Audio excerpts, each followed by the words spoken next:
Mahabang buhay na po tayo mga kapatid, sapagkat nalalapit na ang araw ng paghulog. Sa tulong ko ay pagagalingin ko ang inyong mga kaluluwa. Si Bangkay o si Tito Bangky ay madalas na kinakatakutan ng mga bata noon sa mga pelikulang katatakutan. At maraming beses din ay pinatawan niya tayo. Halika at kikilalanin natin siya sa maiksing talakayan na ito.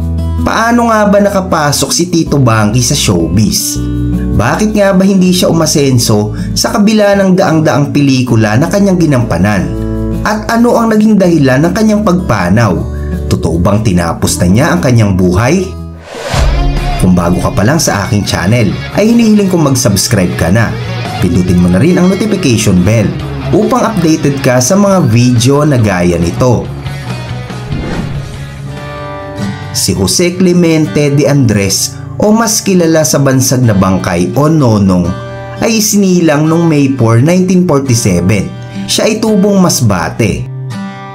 Sa huling bahagi ng dekada 60 ay nang pumasok siya bilang layout artist sa RBQ Production na pagmamay-ari naman ng hari ng komedya na si Dolphy Quezon.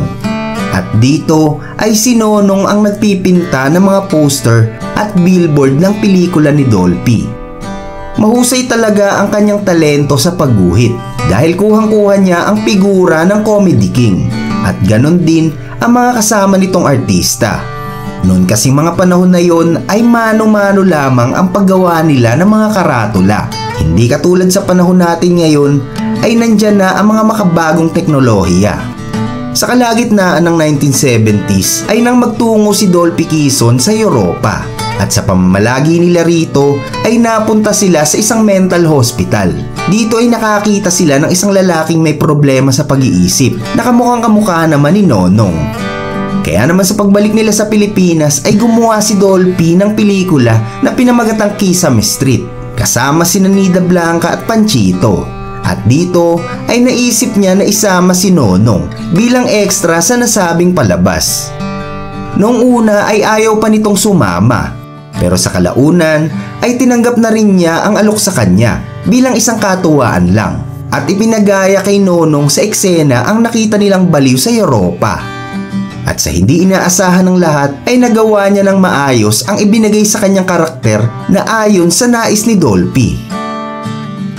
Natuwa sila sa ipinakita ni Nonong, kaya naman magmula noon ay palagi na siyang isinasama sa mga pelikula ng hari ng komedya. Nakasama na din siya sa palabas na John and Marcia noong dekada 80. Unti-unti na ding nakilala si Nonong, kaya naman kahit sa ibang mga film production ay lumalabas na din siya. At dahil sa payat niyang pangangatawan ay madalas siyang gumaganap bilang isang kalansay o kung hindi naman ay isang patay. Maraming mga manonood ang natuwa sa kanyang mga pagpapatawa. At nung namayagpag naman ang mga horror movies ay marami siyang tinakot na mga bata dahil na din sa kanyang itsura. Ang kadalasan niya kasing ganap noon ay isang malamig na bangkay sa kabaong. Dito na rin siya mas nakilala at nabansagan sa tawag na Bangkay. Ayon nga kay Tito Bangky, nung makapanayam siya ni Corina Sanchez ay maski sa tunay na buhay ay talagang natatakot sa kanya ang mga tao. Dahil nga daw sa tuwing bababa siya ng sasakyan, ang mga batang naglalaro sa kalsada ay mga nagtatakbuhan pagka nakita siya. Pati nga daw ang mga taxi driver ay hindi siya isinasakay sa tuwing wala itong kasama. Napasama na din si Bangkay sa mga action movies, mga drama at maging sa mga bombang palabas ay napasabak din siya. At ang ganap niya rito bilang isang manggagahasa o kung hindi naman ay isang mamboboso sa mga nagagandahang dilag na isa sa ibinigay sa kanyang karakter na talagang nagustuhan niya.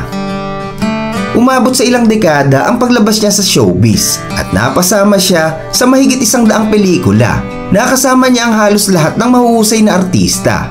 Marahil lang iisipin ng marami sa atin ay naging matagumpay ang kanyang buhay dahil sa dami ng kanyang naiambag sa industriya. Pero ang masakit na katotohanan ay wala sa mga ito ang nag-ahon sa kanya sa kahirapan dahil sa sobrang liit ng kanyang kinikita. At sa dinami-dami ng mga palabas na kanyang nasamahan ay puro extra at maliliit na role lang ang kanyang ginagampanan. Ayon pa nga kay Bangkay, ay di umano ay 300 piso lamang kada shoot ang ibinabayad sa kanya at minsan pa nga daw ay hindi siya nababayaran. May mga pagkakataon pa nga na cheque ang ibinabayad sa kanya ng mga producer, subalit talbog naman ito pagpapalitan na sa bangko.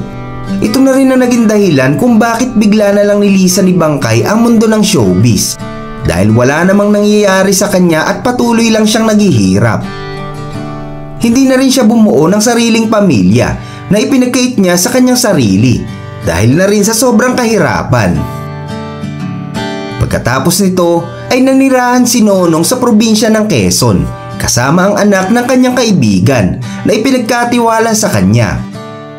Inalagaan niya ito hanggang makapagtapos sa pag-aaral, pero sa kalaunan ay iniwanan din siya ng batang ito at nagpunta sa Amerika kapiling ang tunay na mga magulang. Si Nonong ay namuhay mag-isa sa panahon na nagkakaedad na siya. At taong 2005 ay naging katiwala naman siya ng isang beach resort sa bayan ng Plaridel sa Quezon, na pagmamayari ng isang mayor na naging matalik niyang kaibigan. Dito na ginugol ni Nonong ang kanyang panahon. At pagkalipas ng halos isang dekada ay nang muli siyang magbalik sa showbiz. Napasama siya sa TV series na Forevermore na pinagbidahan nila Liza Soberano at Enrique Hid. Magandang oportunidad ito para kay Nonong dahil kahit matanda na siya ay saka pa siya nabigyan ng mahabang role sa palabas. Bagay naman ay pinagkait sa kanya sa mahabang panahon. Nagkaroon din siya dito ng kalab team. Yan ay ang horror queen na si Lilia Contapay. Pero naging hamon ito sa kanilang may edad na dahil ang ilang eksena nito ay ginawa sa probinsya ng Benguet dahil sa lamig ng panahon na labis na nagpahirap sa kanila. Muling gumawa ng pangalan ang horror couple na ito. Naging hurado pa nga sila sa noontime TV show na It's Showtime Magpasikat Season 6. Pero nung magwakas ang palabas sa Forevermore ay muling nagbalik buhay resort si Nonong. At dito ay muling naging malungkot ang kanyang buhay at nawalan na rin ng gana. Naglabasan na rin ang kanyang mga karamdaman, dala na din ng kanyang edad. Dinala na rin siya sa ospital noong 3 ng Nobyembre taong 2018 upang masuri ang kanyang iniindang emphysema. Wala na din kasi siya sa kondisyon at madalas ay parang wala sa sarili. Sobrang nang nababalisa si Nonong dahil na din sa matinding kalungkutan sa buhay mag-isa. Sinasabi niya din sa mga kasama niya sa resort ay mabuti pang mawala na siya sa mundong ibabaw kung hindi rin lang gagaling ang kanyang karamdaman. Ayon pa nga sa isang pahayagan ay tinangka din ni Nonong na i-overdose sa mga gamot ang kanyang sarili.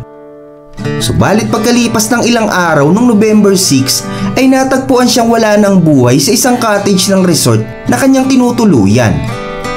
Umugong naman ang mga balita na ito daw ay kinitil ang sariling buhay. Pero nilinaw naman niya ng mga otoridad na wala namang nakitang foul play at marahil ang iniinda niyang sakit na emphysema at mga komplikasyon ang naging sanhi ng kanyang pagkamatay. Si Nonong o si Tito Bangky ay pumanaw sa edad na 71 at inihimlay ang kanyang labi sa Loyola Memorial Park. Salamat po sa panonood.